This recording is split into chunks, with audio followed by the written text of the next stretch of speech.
My name is Penny Osborne, and I am the human ecology teacher here at McGregor Collegiate Institute in McGregor, Manitoba. It's a small rural school.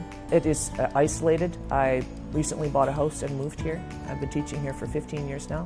I can tell you with the food program that it's empowering for them to be able to make something really cool that other people want.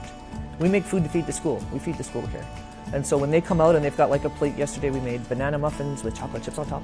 So they walk out with a hot plate of banana muffins and they walk into a classroom, everybody lights up. So it's an opportunity for them to have a positive interaction and be supportive of the school and just encourage positive interactions.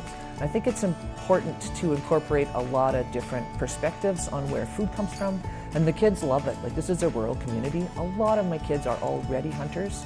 We do deer in the fall, so we process a deer. Usually we do 2, and I have a local hunter brings it in. He happens to be one of the teachers at our school, so we're super lucky we have that in-house. And we process a deer, so he brings it in and we break it up and we put it through the grinder and we make jerky and we do all kinds of stuff. Deer Day is very unusual. I don't know a lot of other schools that are doing it. And we're in a unique position rurally where we are, that we have all the resources right here and we can do it in-house.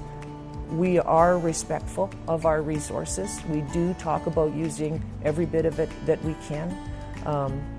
And in the farm community, being efficient with your resources just comes naturally. I just feel lucky every day. I'm 52 and I still love coming to work every day. I'm still excited about what's happening here, and that's not to say that I don't have days where I'm like, whoo, this job is hard.